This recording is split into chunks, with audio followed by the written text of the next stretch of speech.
안녕하세요, 버시입니다. 인생의 정답은 뭘까요? 열심히 공부해서 좋은 직장에 취직하고 돈 많이 벌어서 행복한 가정을 이루고 떡두꺼비 같은 자식을 낳는다. 우린 지금까지 이런 인생이 행복한 인생의 표준으로 알고 살고 있었죠. 그런데 사회를 둘러보면 평생 돈 걱정 없이 살 수 있는 재벌들도 이혼의 아픔을 겪는 그런 경우가 부지기수고, 재산 상속을 위해서 부모님이 빨리 돌아가셨으면 하고 그렇게 마음속으로 바라면서 사는 그런 호로 같은 자식들도 있습니다. 만약 누군가에게 상대방의 마음을 읽을 수 있는 그런 초능력이 생긴다면 그 사람은 평생 사람들과 함께 어울려 지내지 못하거나 혹은 미쳐서 스스로 목숨을 끊을 수도 있겠죠. 적당히 모르고 살고 알아도 모르는 척하고 살아야지 행복하게 살 수 있는데, 요즘 사람들은 이른 나이에 너무 많은 정보를 인터넷을 통해서 알아가게 됩니다.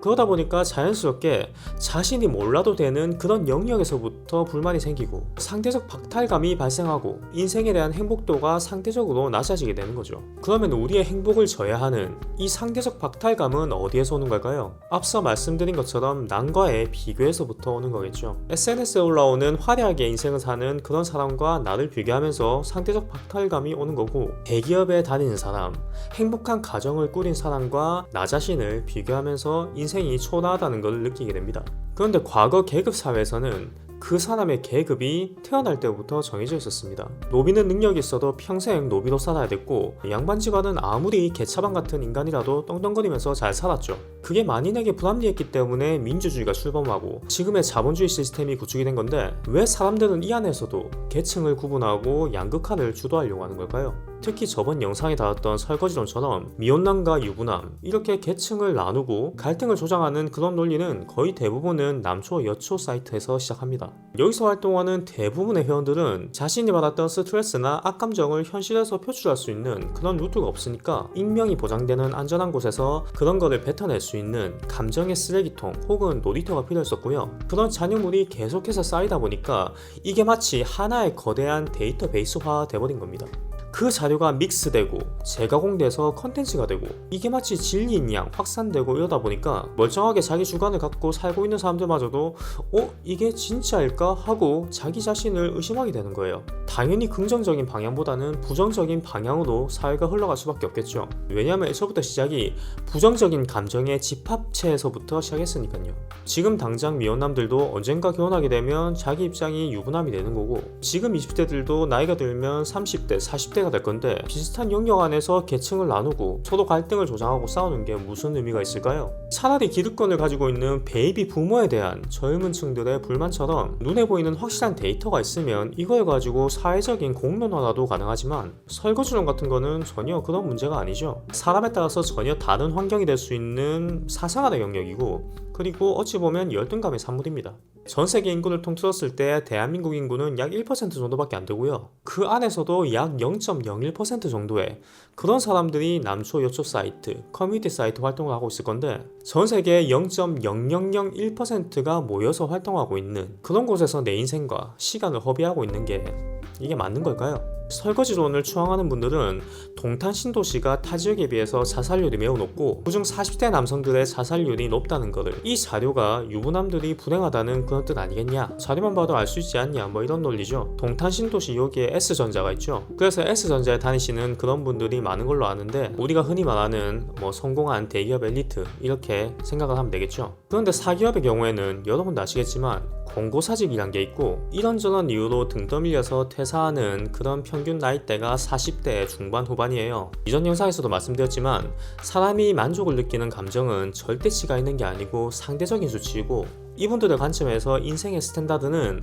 남들이 부러워하는 그런 대기업에 다니는 엘리트의 모습, 바로 그게 그분들의 인생의 기준이었을 거예요. 그런데 회사를 그만두게 되면 자신의 명함과도 같았던 대기업 직장인이라는 타이틀을 빼앗기게 되는 거고요. 그 후에는 어떤 직장을 가더라도 과거와 비슷한 수준의 만족감, 그리고 높은 자존감을 느끼기 힘들 겁니다. 과거의 나와 비교했을 때 오는 상대적 박탈감, 그리고 내가 인생의 내리막길을 향해 가고 있다는 자존감 하락과 우울감, 이런 여러가지 복합적인 요인 때문에 가정 불화가 생기고 심지어는 극단적인 선택을 하는 그런 분들도 나오는 거예요. 그런데 어떻게 이 자료가 설거지론의 근거가 될 수가 있나요? 60대 정년이라는 법안은 전혀 지켜지지 않고 세월이 지날수록 점점 당겨지고 있는 퇴직 시기가 문제의 핵심인 거죠. 그래서 제가 결혼할 당시의 스펙도 중요하지만 앞으로 다가올 여러 가지 변수나 불행에 잘 대처해줄 수 있는 그런 파트너를 만나는 게 더 중요하다는 것도 그런 이유고요. 뭐 이런 거는 호주 사는 저보다는 한국에 사시는 여러분이 더 잘 알고 계실 테니까요. 결혼정보회사의 파트너 조건을 보면 남자 연봉이 어떻고 여자 연봉이 어떻다, 안정적인 직업을 가지고 있고 그걸로 점수 매기고 가정은 어떻고 뭐 이런 걸로 등급 매기고 서로 매칭을 하고 이렇게 합니다. 그런데 앞서 예시를 보면 이런 것도 구시대적인 그런 방식이죠. 직장인의 삶은 영원하지 않고 월급쟁이라는 그 자체만으로도 불안한 직업이다. 그래서 나온 단어가 바로 파이어족, 경제적 자유 뭐 이런 이야기예요. 결국 사람의 인생은 크게 돈과 명예 이 두 가지로 나뉘게 되는데 모든 사람이 명예를 얻을 수는 없습니다. 모두가 명문대에 진학하고 판사, 검사, 의사가 되면 참 좋겠지만 현실은 그렇지가 않죠. 소수의 엘리트 집단이 있으면 그 사람들이 풍족하게 살 수 있도록 열심히 일해주는 다수의 노동자가 필요한 거예요. 그런데 여러분은 남의 행복을 깔아주는 그런 인생을 살기는 싫으신 거잖아요. 명예를 얻을 조건이 되지 못했다면 또 다른 하나인 돈이라도 어떻게든 쟁취를 해야 되겠죠. 그래서 유튜브에도 돈 관련된 그런 컨텐츠나 재테크, 주식 투자 뭐 이런 컨텐츠가 많이 유행하는 건데, 그런데 그런 것도 결국에는 시드머니가 있어야지 할 수 있는 거예요. 최소한 자본금 1억은 있어야지 이걸로 뭐 불리고 어떻게 해서 집을 사든지 뭐 가정을 꾸리든지 할 거 아닙니까? 그런데 그런 돈이 20대 사회초년생한테 있을 리가 없잖아요. 학자금 융자 갚기도 빠듯할 텐데 말이죠. 결국 파고 계속 내려가면 문제의 핵심은 돈입니다. 이놈의 돈 때문에 20대 젊어서 연애도 못하고 나이 30 넘을 때까지 차곡차곡 돈을 모으고 계시는 거겠죠. 그렇게 해야지 결혼을 하든 참한 와이프를 만나든 설거지를 당하든 그 다음 단계로 이동할 수 있으니까요. 그렇다면 한국 사회에서는 20대 분들이 나이에 맞는 그런 경험을 하면서 행복하게 인생을 보낼 수 있는 그런 뾰족한 해결 방안이 없는 걸까요? 최근 유행했던 이태원 클라스라는 드라마를 아실 겁니다. 거기 나오는 주인공 박세로이가 인생 낙오자가 될 뻔했다가 자신의 시드머니를 모으기 위해서 어떤 결정을 하나요? 20대 창창한 나이에 원양어선을 타게 되죠. 이렇게 모두가 알고 있습니다. 원양어선을 타면 돈을 많이 벌 수 있다는 걸요. 제가 잠깐 검색해보니까 평균 월급이 약 750만원 정도 되더라고요. 그런데 이걸 알면서도 왜 안 하는 걸까요? 일도 힘들고 위험하고 사회와 격리돼서 그렇게 살아야 되니까 그런 것도 싫고 이런 여러 가지 어려운 점이 있으니까 안 하시는 거겠죠. 자, 그러면 여기서 조금 뜬금없을 수도 있지만 제가 호주에 살고 있으니까 지금 호주에 있는 워홀러들 이야기를 좀 할게요. 코로나가 터진 2020년 이후로 호주에 있던 거의 대부분의 워홀러들은 자국으로 돌아갔습니다. 생존력이 강한 약 20% 정도만 남아서 아직까지 호주에서 생활하고 있죠. 그러면 그 이후에 호주는 어떻게 됐을까요? 외국인 노동자들로 구성된 노동력의 80%가 하루아침에 텅 비어버린 거예요. 당연히 구인난을 허덕이는 그런 상황이 됐겠죠. 그렇다면 기존에 남아있던 워홀러들은 거기에 대한 어마어마한 수혜를 받고 있겠죠. 일자리가 넘쳐나서 임금 높고 쉬운 일자리만 골라서 하고 본인이 원한다면 투자 업스이잡도 가능한 그런 환경이에요. 자, 이 화면은 전 세계 국가의 최저임금 지표입니다. 미국 달러 기준이고 전 세계에서 임금률이 가장 높은 나라가 호주입니다. 한국 최저임금이 많이 올랐음에도 불구하고 약 50% 정도 더 높죠. 당연히 이 자료는 최저임금일 뿐이고 실제 임금은 이거보다 더 높은 임금을 받습니다. 특히나 호주 달러 환율은 원자재 가격에 영향을 받기 때문에 지금처럼 인플레이션이 오게 되면 호주 달러 가치가 비약적으로 상승할 확률이 매우 높죠. 코로나 기간 동안 많은 어려움을 겪었던 대한민국의 20대 분들에 비해서 호주에 남아있던 20대 한국 친구분들은 여기서 돈을 긁어 모으고 있었다는 거예요. 심지어 저희 집에 같이 쉐어하고 있는 친구는 회사에서 주말에 돈을 2배를 준다고 해도 일을 안 하려고 해요. 왜냐하면 돈을 너무 많이 벌어서 세금 많이 낼까봐 그 세금 조절한다고 일을 안 합니다. 근데 그 친구 나이가 25살이에요.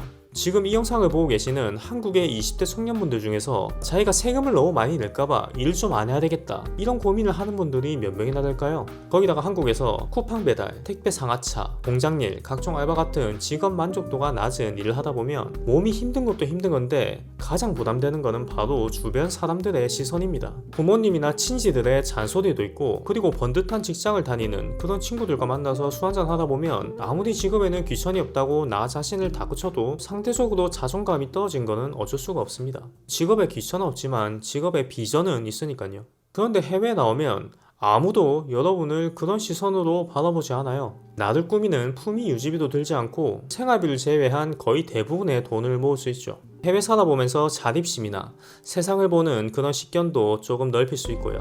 그리고 혹시 또 모르죠. 여기서 지내다가 외국인 이성 친구랑 잘 돼서 국제 커플이 될 수도 있고요. 제 워홀 수기 영상 보시면 아시겠지만 여기서는 정말 흔한 일입니다. 한국 여성분한테 설거지 당하기 싫다면서요. 그러면 외국 여성분 만나봐야죠. 그러면 호주 워홀의 조건은 뭘까요? 만 30세 미만, 몸 건장한 대한민국 국민이라면 누구나 가능합니다. 20대라면 누구나 참가 가능한 50% 임금 상향 이벤트 던전이 곧 열리는 거예요. 아마 내년 초쯤부터 가능하지 않을까 싶어요. 몇 개월 남지 않았죠? 1년에 3만 불, 4만 불씩 세이빙을 해서 딱 3년을 일하면 여러분이 그토록 원하던 20대에 1억이라는 시드머니를 모을 수 있는 가장 현실적인 대안이 바로 워킹홀리데이라는 거예요. 그런데 대체 왜 좁디 좁은 한국 땅에 매여서 세상 탓, 정부 탓, 부모 탓만 하고 있고 힘들게 노력해서 가정 꾸린 인생 선배들 비꼬고 욕만 하고 있나요? 주변 환경이 불만이면 그 환경을 바꿔보도록 노력이라도 해야죠. 워홀에 대한 안 좋은 소문도 많더라. 사회적 경력 단절은 어떡할 거냐?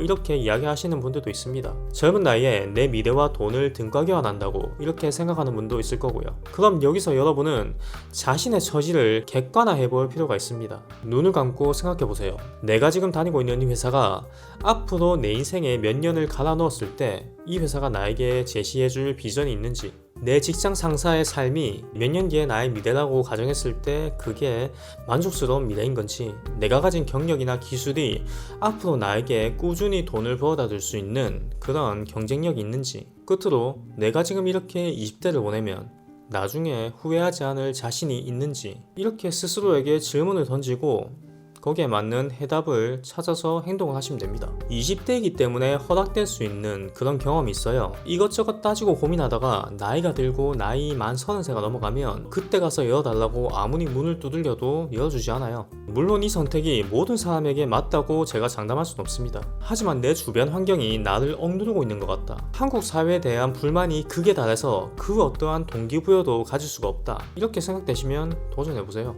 아무것도 하지 않으면 아무것도 일어나지 않습니다. 좋은 일도 나쁜 일도 말이죠.